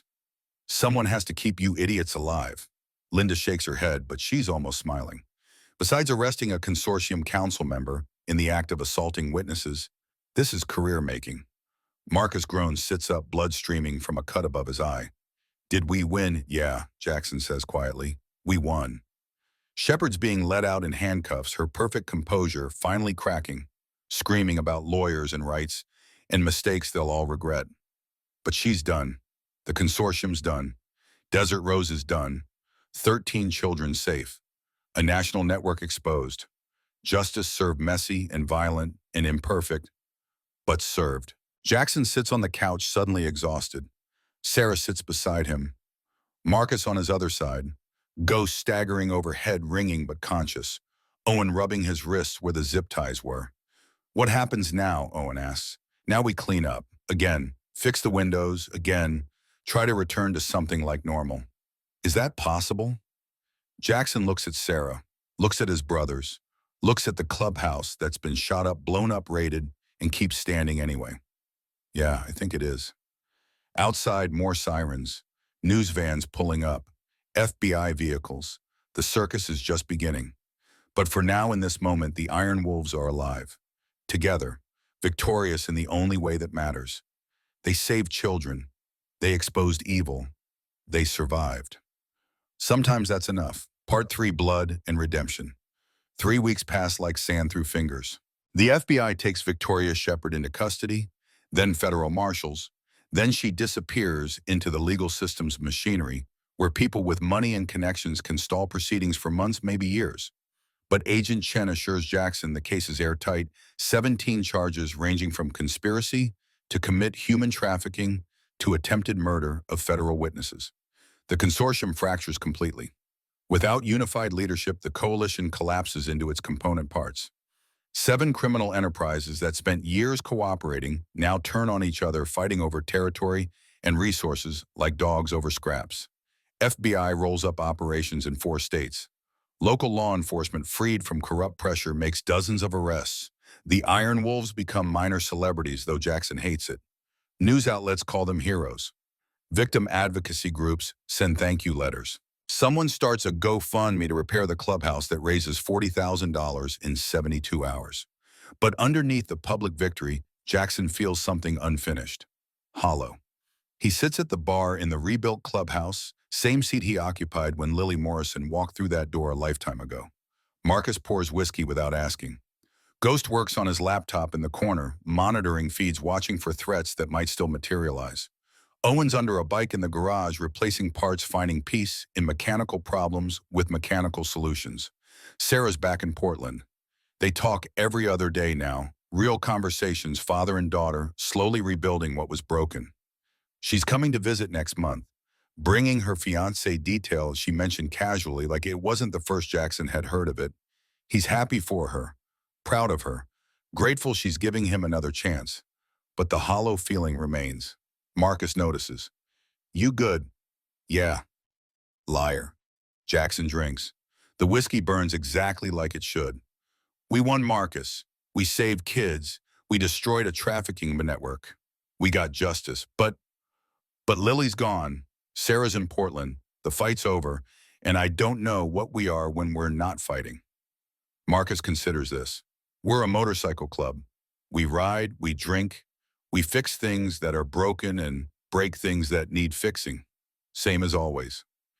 Is it though everything's different now? We've got media attention, federal oversight, public expectations. Can't just be outlaws anymore. So we adapt, evolve, figure out what the Iron Wolves look like when they're not at war. And if I don't know how to do that, Marcus pours himself a drink. Then you learn, same way you learned everything else, by doing it until you get it right. The phone rings. Jackson almost doesn't answer. Too many journalists, too many lawyers, too many people who want pieces of the story. But the caller ID shows a San Diego number he recognizes. Rachel Morrison. He answers, Mr. Stone, it's Rachel. I'm sorry to bother you, but... Her voice cracks, fear underneath the words. Lily's missing. Jackson's blood turns to ice. What happened? She was playing into the park 3 blocks from our apartment. I was watching from the bench. I swear I was watching. I looked down at my phone for maybe 10 seconds, and when I looked up, she was gone. How long ago? 20 minutes. I called the police. They're searching. But Mr. Stone, what if there are more of them? What if the consortium... Rachel, listen to me. Breathe. The consortium's done. This is probably just a scared kid who wandered off. When's the last time Lily's been to a big city? Never. This is her first time away from Copperhead. Then she's overwhelmed, probably hiding somewhere close, trying to find familiar. Tell me about the park. Rachel describes it through tears: playground, basketball courts, pond with ducks, grove of trees on the east side. Jackson's already moving, grabbing keys, signaling Marcus and Ghost. We're coming. 4 hours. You stay with the police. Keep them searching. We'll help look. Thank you. Thank you so. Rachel, we'll find her. I promise. He hangs up. Marcus already has the map pulled up. San Diego's 280 miles. We push it, we can be there in 3.5 hours. Then let's push it. They ride hard, 3 bikes running 90 on empty desert highway, the afternoon sun beating down like a hammer. Jackson's mind races through scenarios, Lily wandering into traffic, Lily approached by predators, Lily hurt and scared and alone in a city that's nothing like the small town she knew. But underneath the fear is something else. Certainty. They'll find her. They have to. Because if they can't keep one 7-year-old girl safe after everything they have done, then what was the point San Diego appears on the horizon sprawl of buildings and ocean and 6 million people who might or might not notice a lost child?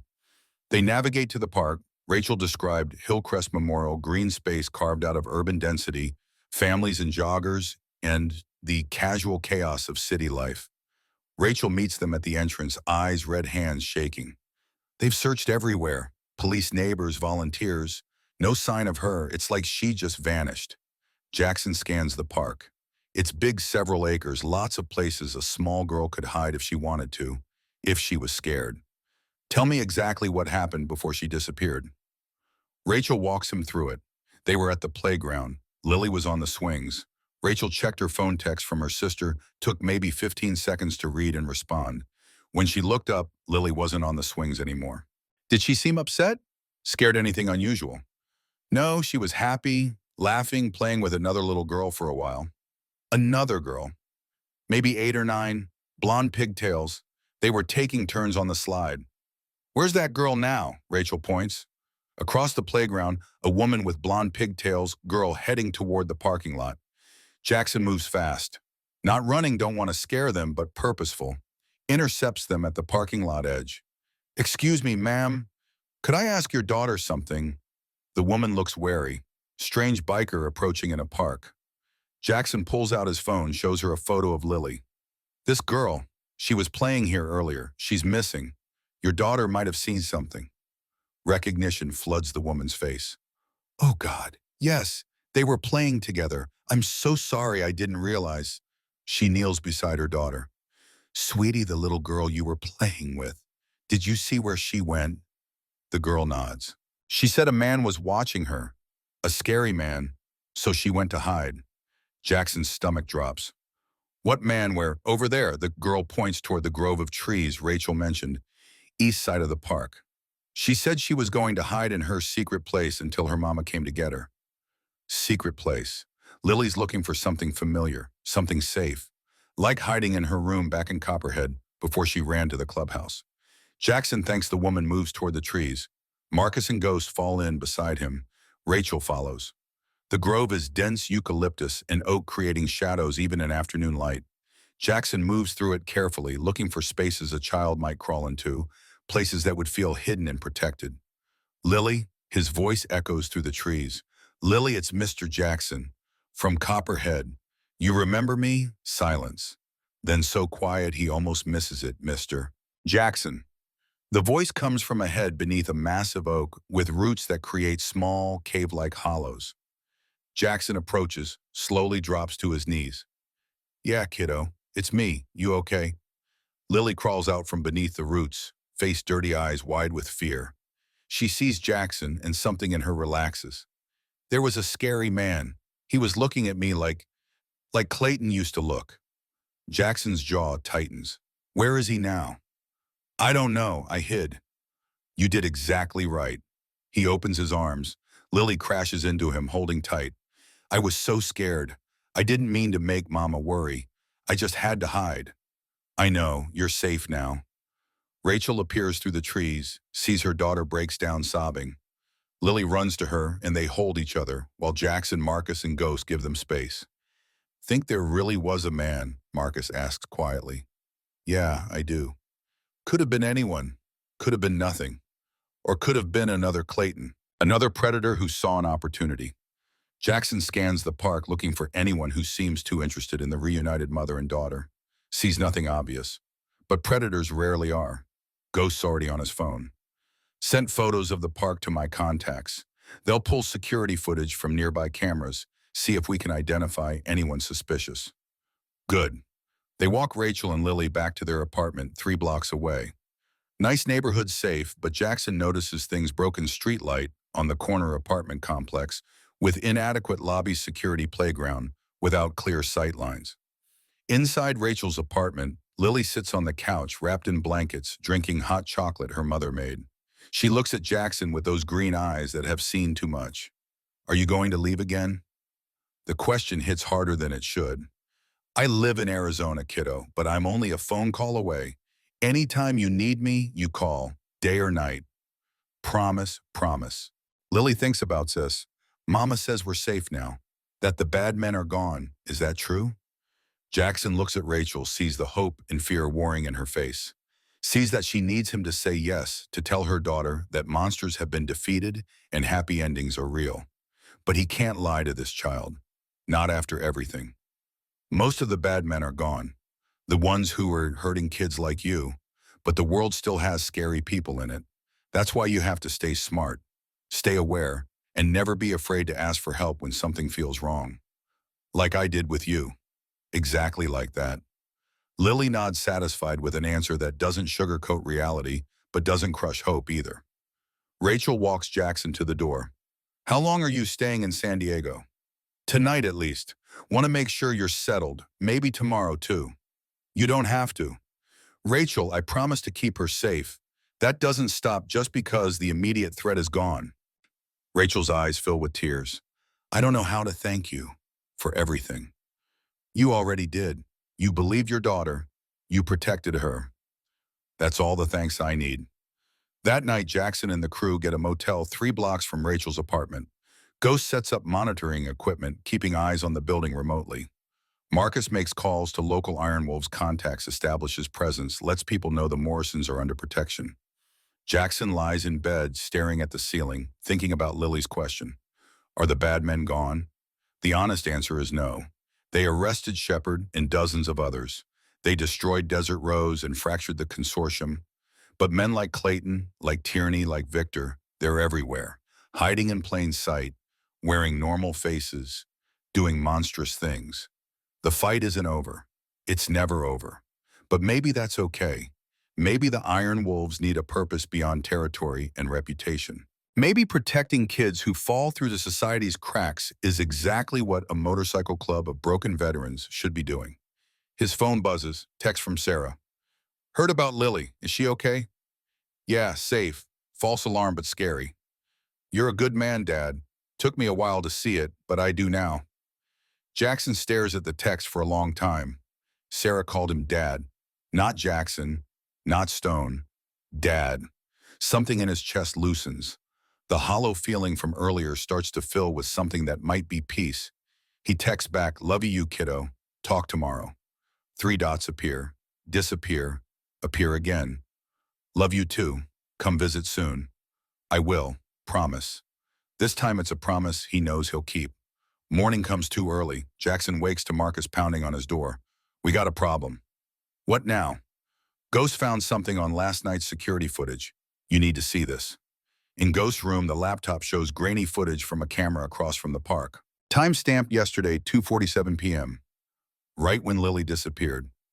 A man, 40s average build, baseball cap and sunglasses, standing at the edge of the playground, watching children.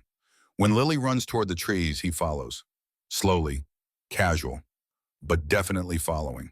2 minutes later, he emerges, looks around, frustrated, gets into a car plate partially visible, and drives away. Jackson's blood runs cold.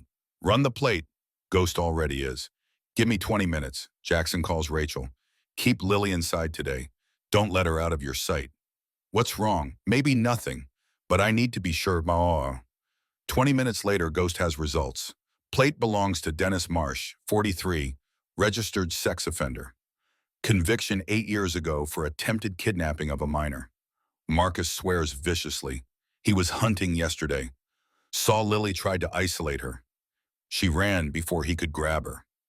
Where is he now? Jackson's voice is flat, dangerous. Address on file is 15 miles from here. Apartment in National City.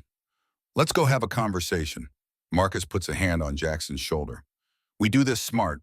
No more Wild West raids. We call Agent Chen, let FBI handle it. FBI takes time. Evidence gathering warrants procedure. Meanwhile, this predator's free to hunt other kids. So we watch him, follow him, build evidence, then we hand it over. Jackson wants to argue. Wants to go find Dennis Marsh and make sure he never looks at another child again. But Marcus is right. They're not invisible anymore. Their actions have consequences now. Fine, we watch him, but if he makes a move toward any kid, all bets are off. They stake out Marsh's apartment, third-floor walk-up building that's seen better decades. Marsh emerges at 11 a.m., gets in his car, drives to a shopping mall, parks near the food court entrance, sits in his car, watching. He's hunting again, Ghost says quietly. They watch for 2 hours. Marsh never approaches anyone, just watches, studying, selecting. Eventually he leaves, drives home, disappears inside. Jackson calls Agent Chen. I've got a registered sex offender conducting surveillance on children at shopping malls. Yesterday he followed a 7-year-old girl into a park. You interested? Chen's voice sharpens. Send me everything you have. Ghost transmits files, security footage, license plate locations, timestamps. Chen promises to assign agents, conduct investigation, build a case. This could take weeks, Mr. Stone. We have to do it right or he walks on technicalities. I understand. Just don't let him take another child while you're building your case. We won't. Jackson hangs up feeling dissatisfied. They did the right thing, followed procedure, handed it to authorities. But part of him, the part that's been fighting monsters for 30 years, wants immediate justice. Wants to make sure Dennis Marsh never threatens another child. Marcus seems to read his thoughts. It's not our fight anymore, Reaper. We're not vigilantes. We're citizens who happened to spot suspicious activity and reported it to proper channels. When did we become citizens who follow proper channels? When we went public. When we became famous. Can't be outlaw, bikers, and public heroes at the same time. Have to pick one. Jackson knows he's right. Doesn't mean he likes it. They spend 2 more days in San Diego, making sure Lily's safe, making sure Rachel's connected to victim services therapy support networks, making sure the community knows the Morrisons are under Iron Wolf's protection.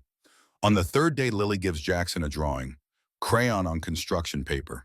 Shows him on a motorcycle with angel wings exactly like before. But this time there are other angels too. Marcus, Ghost, Owen. And in the corner, a little girl holding a rabbit, both smiling. So you remember, Lily explains, that you saved me and that I'm okay now. Jackson's throat tightens. I'll hang it in the clubhouse, right where everyone can see it. Will you really come visit? Yeah, kiddo, I really will. Lily hugs him one more time. Then Jackson and his brothers ride north back toward Copperhead, leaving the Morrisons to build their new life in safety. The desert highway stretches endlessly ahead.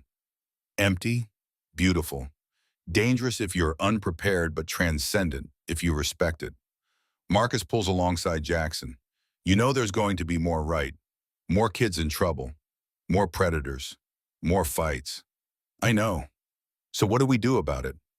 Jackson thinks about Lily's drawing, about Sarah's text, about 13 children extracted from Kingman, about a national trafficking network brought down by a motorcycle club that refused to look away.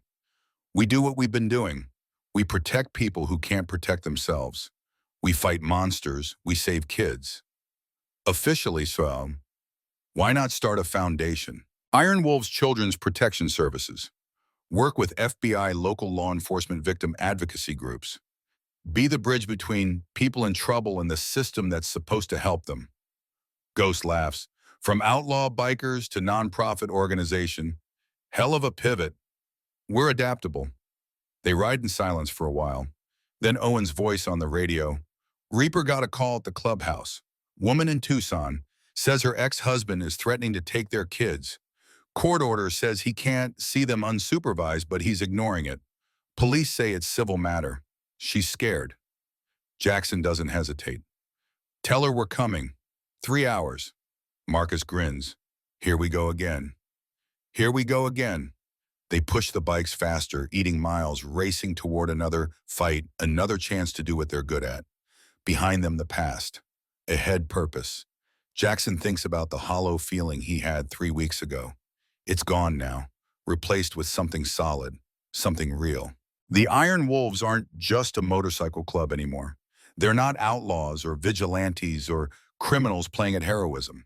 They're men who refuse to let children suffer when they can do something about it. Men who've seen enough evil to recognize it instantly and enough good to know it's worth fighting for. That's identity enough. The sun sets over the desert, painting everything gold and crimson, beautiful and harsh, like everything worth having. Jackson Stone rides toward Tucson and with his brothers beside him, ready for whatever comes next. Because that's what they do. That's who they are. The Iron Wolves, protectors of the innocent, hunters of predators. And they're just getting started. 3 months later, Portland, Oregon. Sarah's restaurant. Private room in the back. Jackson sits at a table with Sarah and her fiancé. David turns out to be a good guy teacher at inner city school. Patient with Jackson's gruffness, clearly loves Sarah completely. They're planning the wedding. Small ceremony, close friends and family. Sarah wants Jackson to walk her down the aisle. He said yes so fast he nearly choked on the words. Marcus, Ghost, and Owen are at the bar trying not to eavesdrop, but failing. The Mongrels MC provided security during the consortium crisis and ended up becoming genuine friends. Half a dozen of them are here tonight too, celebrating Sarah's engagement in the Iron Wolves' new direction. The foundation is real now. Iron Wolves Children's Protection Services, 5001c3 nonprofit. Board of Directors includes Agent Chen, Deputy Hayes, Patricia Dalton, and Jackson. They've partnered with FBI local law enforcement across 6 states' victim advocacy groups. In 3 months, they've helped 23 families, extracted 4 children from immediate danger, provided security to 6 families fleeing domestic violence, connected countless others with resources and support. The media loves it. Reformed bikers helping kids. Makes great headlines. Jackson doesn't care about headlines. Cares about the families they help, the children they save. His phone buzzes. Text from Rachel. Photo attached, Lily at school, first day of 4th grade, smiling, holding up a paper that reads, "What I did this summer," with drawings of beaches and playgrounds. Caption, "She's thriving. Thank you for giving us this chance." Jackson shows Sarah. She smiles. "You did good, Dad." "We did good, all of us." David raises his glass. "To the Iron Wolves, proof that people can change, that redemption is real." "To redemption," Jackson agrees. They drink, toast, laugh, make plans for the wedding and the foundation and the future that seems suddenly full of possibility. Later outside, Jackson stands with Marcus watching the Portland rain. "You happy?" Marcus asks. "Yeah, I think I am." "Good, you deserve it." "We both do." They stand in comfortable silence. Brothers in arms. Brothers in purpose. Jackson's phone rings. Unknown number. He almost doesn't answer, but something makes him pick up. "Mr. Stone, my name is Amy. I'm 10 years old. My friend Lily Morrison gave me your number. She said you help kids who are in trouble." Jackson's hand tightens on the phone. "I'm listening." "My coach at gymnastics, he's been touching me where he's not supposed to. I told my mom, but she said I must be confused. But I'm not confused. I know what he's doing is wrong." Jackson closes his eyes, breathes, opens them again. "Amy, where are you right now?" "Phoenix, at my friend's house. My friend let me use her phone." "Okay, you did exactly the right thing calling. I'm in Portland right now, but I have people in Phoenix, good people. Can you give me the address?" She does. Jackson texts Ghost inside the restaurant, gets immediate response. "Phoenix crew en route, 20 minutes. Jackson keeps Amy on the phone, talks to her, keeps her calm, tells her she's brave, tells her help is coming. 15 minutes later, Ghost texts, "Package secured, girl safe, mother notified, coach in custody, pending investigation." Jackson feels the familiar rush. Not adrenaline, purpose. "Amy, you still there?" "Yes." "My friends are outside. They're going to take care of you. Make sure you're safe. Make sure the coach can't hurt you or anyone else." "Thank you, Mr. Stone. Lily said you were a hero. She's right." "I'm not a hero, Amy. I'm just someone who believes you. That's all most kids need, someone who believes them." He hangs up. Marcus is watching him. "Another one. Another one. We heading to Phoenix. Tomorrow. Tonight we celebrate Sarah. Tomorrow we save another kid." Marcus nods. That's how it works now. Balance between the life they're building and the mission that defines them. Inside, Sarah's laughing at something David said. Owen's showing the mongrels photos of his dog. Ghost is probably hacking someone's Wi-Fi just because he can. Normal life, good life. But tomorrow the Iron Wolves ride. Because somewhere a child is scared. And they promise to be there every time. No exceptions. That's the legacy Jackson's building. Not just for himself, but for Sarah, for Lily, for every child who needs someone to believe them and fight for them. The Iron Wolves. Once outlaws, now guardians, and that's exactly what they were always meant to be. Jackson walks back to his daughter and his brothers and his future. The rain keeps falling, the city keeps breathing, the world keeps turning, and somewhere a 10-year-old girl named Amy is safe tonight because she was brave enough to ask for help, just like Lily, just like the next one will be. The fight continues, always. But this time Jackson Stone isn't fighting alone, and he's not fighting for nothing. He's fighting for the children who fall through the cracks, for second chances and redemption, for the possibility that even broken people can become something good. That's enough. That's everything.